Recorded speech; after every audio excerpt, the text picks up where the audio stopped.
embarazo y en el neonato. Entonces, ¿qué es lo primero que vamos a ver? Es la respuesta inmune durante la gestación. El embarazo es una situación fisiológica, pero a la vez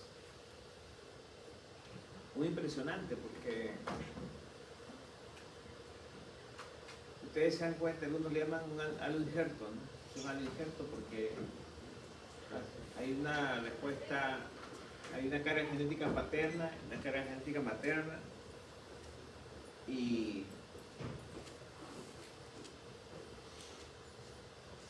cómo el sistema inmune pues tolera más que nada la carga genética paterna, porque la materna no hay problema, la reconoce, pero a la paterna pues la tolera. Por eso que el embarazo es un ejemplo claro de la tolerancia inmunológica. ¿Ya? No es que el embarazo sea un estado de inmunodeficiencia. Algunos decían de que el embarazo es una inmunodeficiencia y por eso es que no eliminaba al embrión. Entonces, pero no es eso. Es un estado básicamente de tolerancia. A tal punto que le dice, oye, vas a estar 9 meses y después te vas. ¿Y qué pasa después de los 9 meses? Pues ya hay un envejecimiento de la placenta y hay que sacarlo como sea. Si no, el feto se muere. Eso es lo que se conoce como el reloj biológico. El reloj biológico. Entonces, vean, este es un punto importante donde ahí ven a la placenta. La placenta es el elemento más importante durante el proceso de la gestación. ¿Ya? La placenta, pues, es clave, ¿no? Aquí ven a la placenta, la famosa barrera placentaria entre la madre y el feto. ¿Qué cosa hace esta placenta? Esta placenta lo que hace es nutrir al feto, está en los vasos sanguíneos. Pero no solamente la nutrición, sino también es la defensa inmunológica. Porque recuerden que en esa etapa el feto todo está inmaduro. La única forma en que se defiende es a través de la madre. ¿De qué forma? La madre le transmite las inmunoglobulinas. ¿Pero qué inmunoglobulina? La inmunoglobulina G, que es la única que atraviesa. O sea, la única forma en la cual se defiende el feto es por la IgG. ¿No? Recuerden que hay 4 subtipos, IG1, IG2, IG3, IG4. Y la que más se transfiere es la IG1. ¿Ah? Bien. ¿IG1 o IgG1? Y inmunoglobulina 1, subtipo 1. Entonces, esto es lo que le decía que es el reloj biológico. Es decir, pues cada especie tiene un reloj biológico. Los perros no pues duran 9 meses, ¿no? Cada animal tiene su reloj biológico. El humano son 9 meses. ¿Ya? Entonces, esa es una particularidad de cada especie. Miren, como ustedes saben muy bien que el espermatozoide con el óvulo pues se unen, forman el huevo fecundado en el tercio externo de la trompa, luego va bajando por la trompa y ese huevo se va dividiendo, módula, blástula, y como blastocisto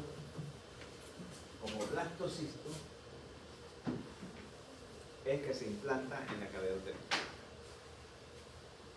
Ya, como blastocisto. Blastocisto tiene una característica muy importante, tiene el trofoblasto. El trofoblasto sabe muy bien que se divide en citotrofoblasto y en sincitotrofoblasto. El citotrofoblasto es el que va a dar lugar al embrión. Y el sinciciotrofoblasto es el que va a dar lugar a la placenta. Tratando de invadir. Recuerden que el endometrio ya no se llama endometrio en el embarazo, donde se va a implantar se llama decidua. La decidua. La idea de infiltrarse el sincicio es buscar los vasos sanguíneos para pues formar la placenta. Pero ya es lo interesante, ¿no?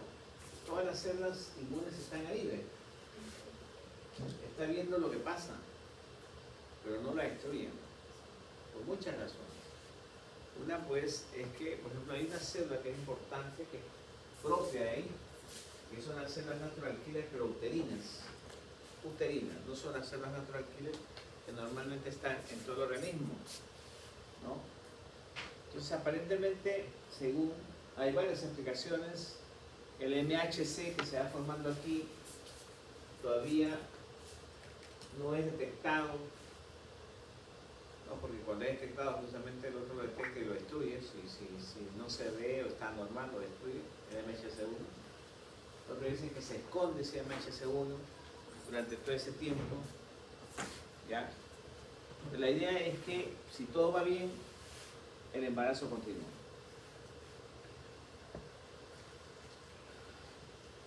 En la próxima clase vamos a ver lo que es un trasplante. Un trasplante puede ser pasarle una serie de órganos, tejidos, células, en este caso un trasplante renal. Pero ¿qué pasa cuando yo le paso un riñón, por ejemplo? Gran cantidad de células. Y al haber gran cantidad de células va a haber gran estímulo antigénico. Entonces, si yo paso gran estímulo antigénico a mi sistema inmune por supuesto que va a responder y va a destruirlo, ¿no? Por eso yo tengo que usar pues medicamentos para frenar el sistema inmune de mi organismo, ¿no? Para que no destruya ese tejido que estoy implantando. Pero ¿qué pasa en el cáncer que se asemeja con el embarazo? La implantación es pequeñita, poco a poco. Poco a poco. Entonces muchas veces esa forma de implantarse poco a poco, lento, hace que el sistema inmune sea engañado, evade el sistema inmune, como vamos a ver en la próxima clase, y ahorita lo estamos viendo con el embarazo, ¿no? ¿Ya? Y entonces viene lo que es la tolerancia, ¿no? Por un lado el cáncer, pues engaña el sistema inmune, se disemina y hace metástasis, y en el caso del embarazo, pues llega a crecer. Al final de cuentas, ¿qué cosa es la idea? ¿Para qué implantarse? Para buscar vasos sanguíneos. ¿Por qué? Porque los vasos sanguíneos permiten que tú pues, te nutras y que sigas creciendo. Ese es el objetivo. ¿Ya? Ese es el objetivo. Esta es pregunta examen. Pongan atención. El embarazo se divide en 3 trimestres, ¿no? Primer trimestre, segundo y tercero. En el primer trimestre, usualmente hay lo que se llama la implantación, lo que hemos visto, ¿no? Y eso es un proceso inflamatorio. Ahí predomina TH1 en el primer trimestre. Pero en las primeras semanas, una vez que ya se implanta, que forma la placenta y sigue, ya no hay TH1. En el tercer trimestre, al final del embarazo, pues estamos ya en lo que es el parto, el trabajo de parto, la expulsión, el expulsivo y el alumbramiento cuando sale la placenta. Todo eso es un proceso inflamatorio. Ahí es también TH1, ahí es TH1.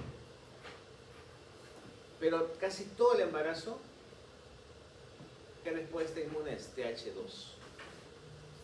TH2. Es el que permite el crecimiento fetal. Recuerden que la respuesta TH2 es antiinflamatoria. Entonces, si te preguntan por qué se produce el crecimiento normal del embarazo, ¿por qué? Por la respuesta TH2. Esa es la respuesta. ¿Ya? El Eso lo podemos ver TH2 aquí. es antiinflamatorio. TH2 es antiinflamatorio. Entonces lo podemos ver aquí. Aquí. ¿Cómo es un embarazo normal? Predomina TH2, ahí están las interleuquinas, 10, 4, 13, el factor de crecimiento transformante beta. Ojo con esas citoquinas. Y cuando es un embarazo que no llega a su término, cuando es TH1. ¿Ya? Factor necrosis tumoral, interferón gamma, interleuquina 12, interleuquina 1, 2, 6. Hay apoptosis trofoblástica, entonces, pues lógicamente, ¿quién es el que va a invadir? Nadie. se destruye. Eso es pregunta examen. Doctor, mencionó algo del tercer trimestre que dijo que ahí se activaba el H2. No, TH1, No, lo que dije es que TH1 tiene dos situaciones particulares donde se activa. En la implantación, ¿no? Porque es un proceso inflamatorio, pues. El blastocisto se está metiendo, eso es una inflamación. Y el parto. Durante el parto. Parto y el primero inflamatorio TH1. En la implantación. Todo el resto es TH2. Todo el resto es TH2.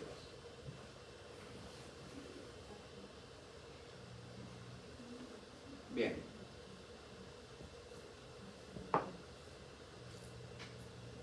Miren cómo esta es la importancia de la placenta. La placenta, pues, son vasos sanguíneos. Y estos vasos sanguíneos, pues, tienen que tener un crecimiento adecuado. Una patología que ustedes lo van a ver frecuentemente en el embarazo es la preeclampsia. La eclampsia. La diferencia entre preeclampsia y eclampsia es que en la eclampsia hay convulsión, en la preeclampsia no. Básicamente los dos hay aumento de la presión, hay edema, proteinuria. Eso es lo que se llama la enfermedad hipertensiva del embarazo. Bien, pero ¿por qué se produce esto? Se produce por una anomalía en la formación de los vasos sanguíneos. Normalmente, por decir, los vasos sanguíneos tienen que tener este ancho de grosor. No, tiene esa capacidad para dilatarse. Pero ¿qué pasa si esto se deforma y queda chiquito y no se dilata? ¿No hay suministro para el bebé? Eso es justamente la base de los trastornos hipertensivos, de la preeclampsia. Entonces, eso poco a poco va creciendo así, no se dilata. Entonces, pues, ¿qué cosa es la hipertensión? La hipertensión es justamente una resistencia, un aumento de la resistencia periférica. Es decir, los vasos no se dilatan. ¿Cuál es el tratamiento? ¿Qué cosa está condicionando eso? El embarazo. El embarazo. Entonces, ¿cuál es el tratamiento de la preeclampsia? Terminar el embarazo. Terminas el embarazo y listo, se resuelve la preeclampsia. Algunos pacientes quedan hipertensos, pero la mayoría, pues, ya deja de convulsionar, se estabiliza. Entonces, por eso es que se presenta durante el embarazo. Bien. ¿Qué pasa? Y hablando de microbiología, cuando falla, pues, este mecanismo inmunológico, ya sea por malnutrición, pacientes que no se controlan, pues, entonces, ¿qué va a pasar? Se produce la infección. Ahora, las infecciones pueden ser, como hemos visto, por muchas causas, ¿no? Infecciones pueden ser durante el embarazo, obstétricas, son muy frecuentes. Ustedes que van a hacer la consulta prenatal, es básico controlar a la gestante cuando está empezando el embarazo. Hay una infección que se llama la bacteriuria asintomática. Uno le va a preguntar en el examen de esta forma: paciente primigesta, por ejemplo, de 15 semanas de embarazo y que acude a la consulta prenatal, y usted, pues, le pidieron primero un examen de orina en urocultivo y viene para ver resultados. El examen de orina es patológico, el urocultivo es patológico, pero el paciente no tiene síntomas, o sea, no tiene disuria, polacriuria, nada de eso. Diagnóstico: bacteriuria asintomática. Es el diagnóstico. Ahora, ¿qué significa un urocultivo patológico? ¿Qué significa? Que se ha aislado un germen. ¿Qué? Que se ha aislado un germen. No, pero ¿cuál es el criterio? de un urocultivo patológico tomado a chorro medio. ¿Qué cosa es? ¿Cuándo es patológico? Cuando el cultivo sale positivo, o sea, cuando se ha identificado una bacteria. ¿Una sola? Pero no sería por la microbiota que también podrían salir varios, o sea, diferentes tipos. Vas por ahí, pero ¿cuánto tiene que ser? Ah, depende de las colonias. Es que eso es lo que te hace pues de que sea La positivo o no. Ajá, mayor de 100. ¿Medio de campo? No, no, hay una cantidad determinada de colonias que... Esa es la pregunta del examen, pues. Eso lo tienen que saber. Porque si le enseñan a ustedes un urocultivo, les mira, me hice un urocultivo, ¿cómo está? ¿Está bien o está mal? Eso te van a preguntar. ¿Y tú qué vas a contestar si no sabes la cantidad? No sé. El cuento de colonias ahí es... Eso es lo importante. Es lo mismo tener 10.000, 20.000, 50.000, 100.000. No. No, pues. Es más de 100.000 unidades formadoras de colonias. Esa es la respuesta. Ah, eso, mira, Eso significa que el urocultivo es positivo. Y es diagnóstico confirmatorio de infección urinaria. Recuerden que hay diagnóstico presuntivo. Diagnóstico presuntivo, ¿cómo se hace el diagnóstico presuntivo de infección urinaria? Dígame 3 formas de hacer diagnóstico presuntivo de infección urinaria. Cuando el examen de orina tiene un resultado de leucocitosis, ¿De qué? cuando el examen de orina nos da un resultado de leucocitos, de piocitos, gérmenes y nos da un Ajá. resultado de Leucocituria. leucocituria, ajá. ¿Qué más? Presencia de nitritos No, en la eso es- bioquímica. pero sí podría ser. Ah, pero eso sí fue alto. O sea, nitritos en la orina. No. Diagnóstico presuntivo.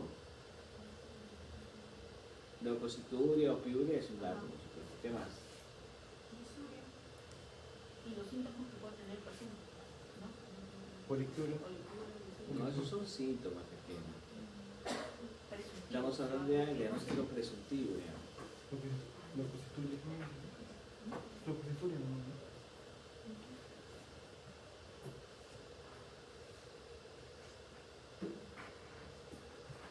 ¿Cuál? Dolor, no. Prueba de nitritos. Ya le dije, Sí, nitrito dijimos. positivo, le dije. ¿Viste? Leucocituria no es lo mismo No, que nitrito nitrito, positivo. le dije. Prueba de nitrito positivo. Ese es otro. Claro, eso es. Otro. ¿Cuál es el Por otro? ejemplo, el examen bioquímico que salga el nitrito positivo es un Ese dato es más, uno. claro. Dos El es la otro leucocituria. leucocituria. Y luego otro. El otro es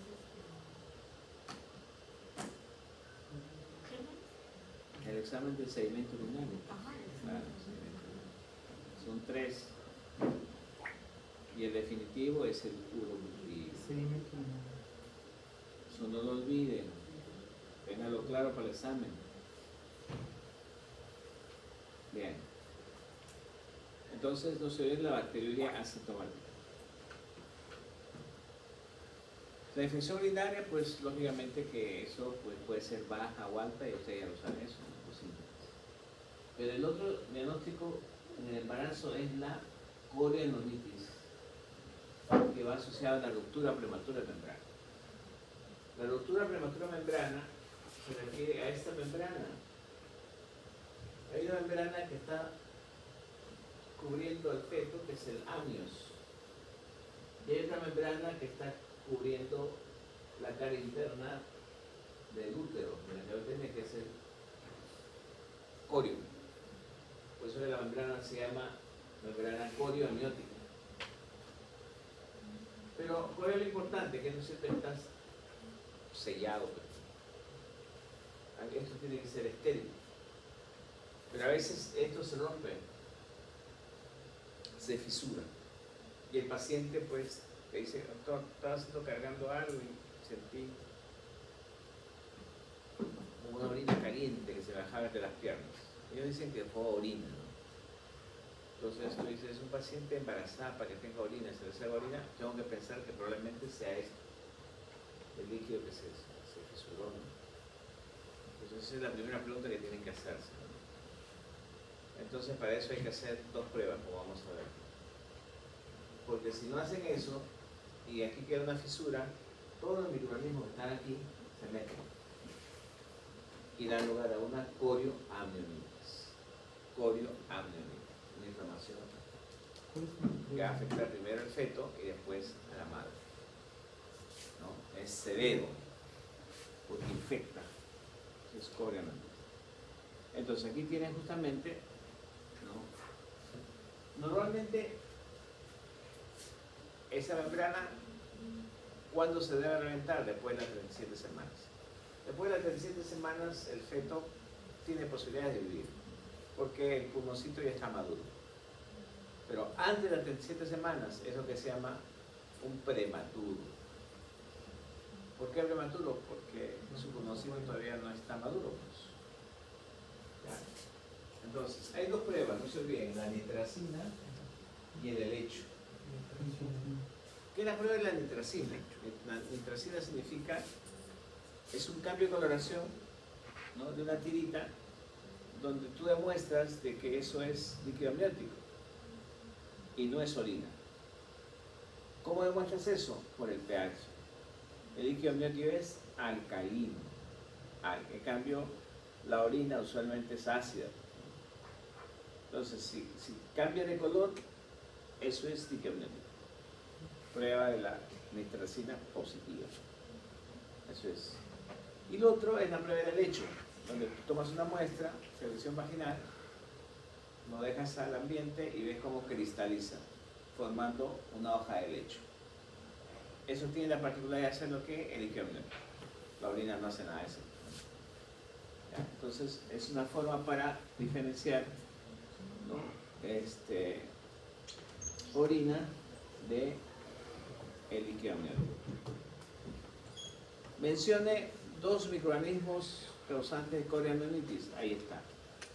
Escherichia coli, que es un bacilo gram negativo. Y les presento a la nueva bacteria que no la habíamos visto. Este es el estreptococo beta hemolítico del grupo B. No lo habíamos visto, recién lo estamos viendo. Estreptococo beta hemolítico del grupo B.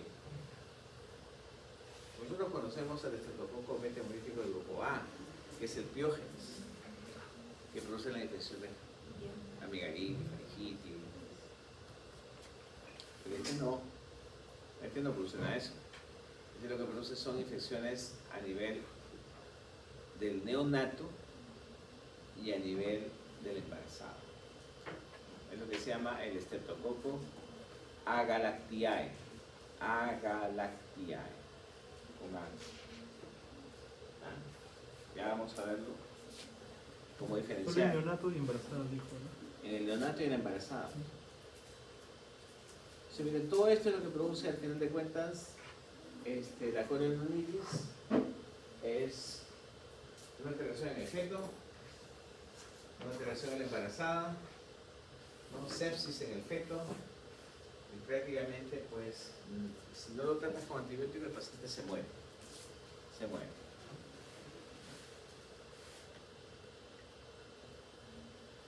Otra infección es durante el expulsivo. Recuerden que el expulsivo es la segunda fase del parto, donde sale el feto. A veces en las primigestas, como su primera vez que están embarazadas, pues no puede empujar, no sabe empujar, entonces el feto no puede salir. Entonces algunos han visto en las comiquitas cómo se sientan encima del paciente. Y otros hacen pues este corte que se llama episiotomía.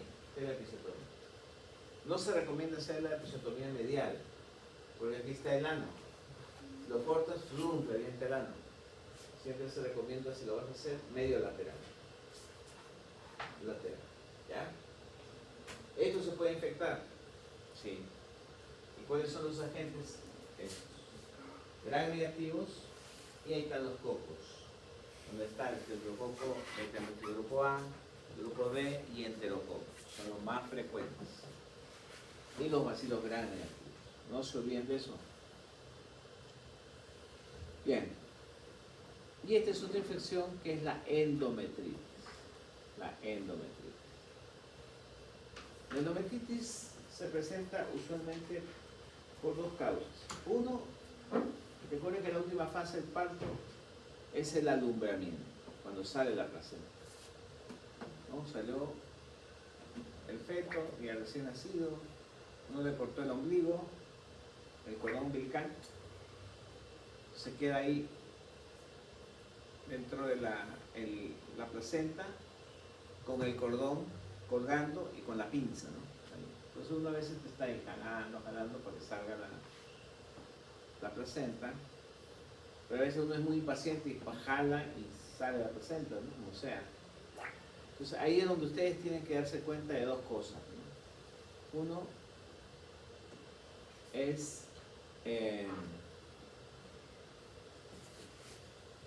la placenta tiene dos caras, una cara que da para el feto y una cara que da para la cavidad uterina.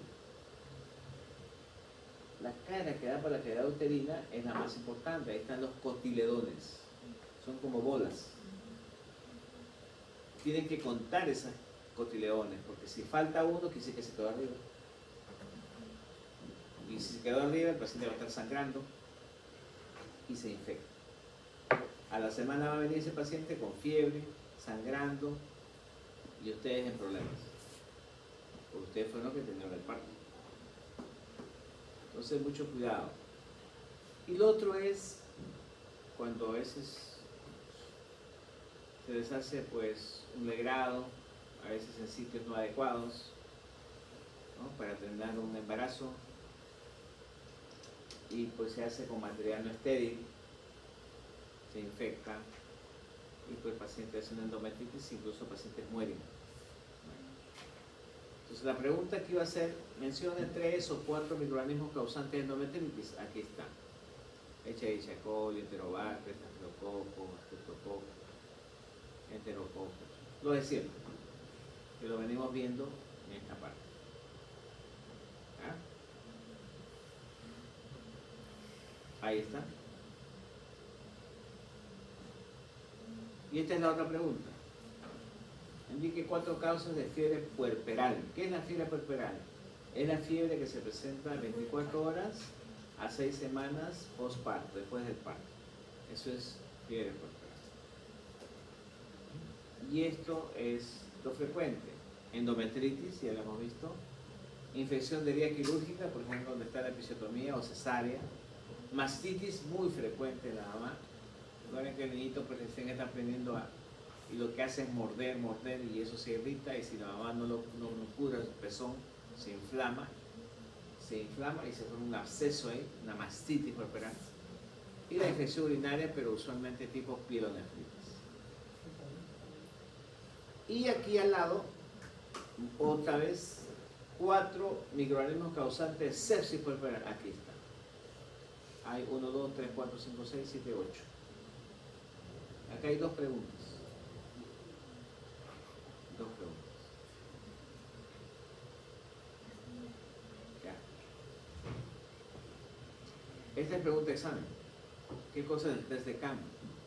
¿Para qué es el test de CAM? El test de CAM es para identificar al estreptococo beta hemolítico del grupo B. Para eso es el test de CAM. ¿Ya? El estreptococo agalactiae.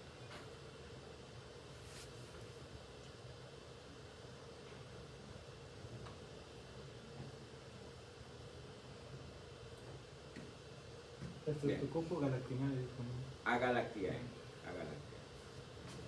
¿Cómo se hace el test de CAM? De la siguiente forma. Esto es sacar sangre. Sacar sangre lo dividen en 2. Y acá voy a cultivar al Staphylococcus aureus. No se olviden, al Staphylococcus aureus. Puedo colocarte eso y ponerte una señal aquí. Imagínate para ahora, Antonio. ¿Qué se cultiva aquí? El Staphylococcus aureus. Aquí, en una línea, es lo que se va a cultivar. Si va a salir positivo, el estreptococo beta hemolítico del grupo B, en esta línea. No todo, sino en esta línea. De manera que si crece, va a crecer así.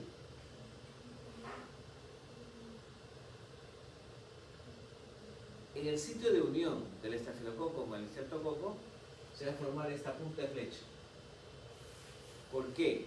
Porque los dos son beta hemolíticos. Entonces, al ser dos beta hemolíticos, pues, se comen a todos pues, en los glóbulos rojos que están aquí, ¿no? Entonces forma esa punta de flecha. En conclusión, ¿para qué es el test de Camp? Para identificar al estreptococo beta hemolítico del grupo B. Otra forma, hay dos formas. La otra forma es sensibilidad a la bacitracina.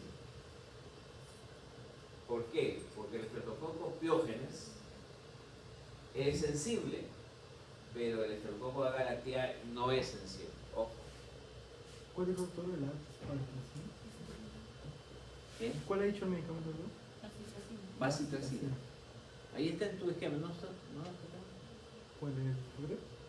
¿No estás viendo tú cómo tienes la clase? No, pero lo estoy escribiendo, estoy escuchando que ellos están grabando. Ah, ya, así es. Tú enséñale, pero sea mala gente. Ahorita que no ve aquí, si no es más fácil que vea a tu compañero, ¿no? Sí, eso. Pero ya está ahorita la clase. Ah, yo sé. Estoy escuchando. Pero eso tienes que estudiarlo, pues. Sí, pero no. Bacitracina. Ya, bacitracina. Entonces, si te preguntan, ¿cómo hago el diagnóstico de estreptococo beta hemolítico grupo B? 2. Test de Camp y la prueba de la bacitracina. Esa es la Bacitracina. ¿Ya? Test de Camp y bacitracina. ¿Cuántas veces? Bien, entonces hasta aquí hemos terminado las infecciones en el embarazo. Y vamos a finalizar con las infecciones neonatales. Las infecciones neonatales pueden ser durante el embarazo, alrededor del parto y después del parto. ¿Ya? Durante el embarazo son las infecciones usualmente pues que producen malformaciones congénitas, usualmente los virus, ¿no? Por ejemplo, una rubiola, un Zika, todo esto, porque todas estas infecciones virales causan malformaciones. Recuerden que en las primeras 8 semanas es donde se forman la mayoría de los órganos, o sea, durante la etapa embrionaria, ¿no? Entonces, cualquier tipo de infección, de medicamento, de cosas que les pase en esas primeras semanas, pues el riesgo de que se produzca una malformación, una alteración en el desarrollo de los órganos es alto. Por eso es que uno como médico, cuando el paciente, ¿cuánto tiempo tiene embarazo? No, 8 semanas, 9 semanas, 10 semanas, ya, mejor no lees nada, tranquilo. Tiene algo, único es paracetamol, más nada. ¿Por qué? Porque para evitarnos riesgos. Ya después no hay problema. No hay problema en el sentido, hay medicamentos que no se puede dar, ¿no? No es que pueden dar cualquier medicamento, ¿no? Hay medicamentos que puedes darle, pero hay otros que no puedes darle. Cuando ustedes hagan ginecostasia van a ver, hay medicamentos A, B, C, D. Los D no se pueden dar, están contraindicados. Lo que puedes dar siempre es A, el B, el C, ahí, con tus dudas, pero el D, no. Eso lo van a aprender. Bueno, lo tienen que aprender. Entonces ahí ven las infecciones neonatales, ¿eh? Virus, rubiola, citomegalovirus, VIH, herpes, hepatitis, bacterianos, sífilis, treponema, listeria, vean, está la listeria. ¿Qué barreras atraviesa la listeria? Pregunta examen.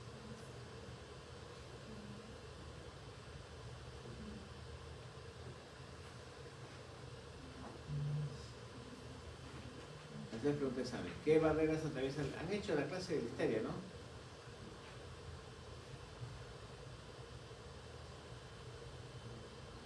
Tres barreras: gastrointestinal, hematoencefálica y la barrera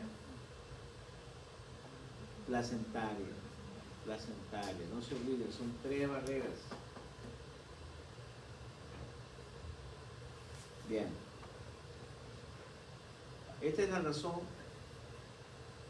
del problema del neonato con la inmadurez.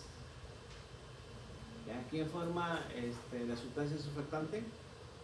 El hemocito Tipo 2. Muy bien. Entonces, se llama feto ya maduro cuando es más de 37 semanas. Inmaduro cuando es menos de 37 semanas. ¿Y por qué se le llama inmaduro? Porque todavía su pulmoncito no está maduro. O sea, la cantidad de sustancia surfactante producida por el hemocito tipo 2 todavía no está completa. Esa es la razón. Entonces, por eso que dicen, un feto que nace antes de las 37 semanas siempre tiene un riesgo de morirse porque, pues, por ese problema de a nivel pulmonar. Ahora, hay otras infecciones que también pueden producir daño en el feto, que son las infecciones de transmisión sexual, Neisseria, clamidia, papiloma. ¿Ya?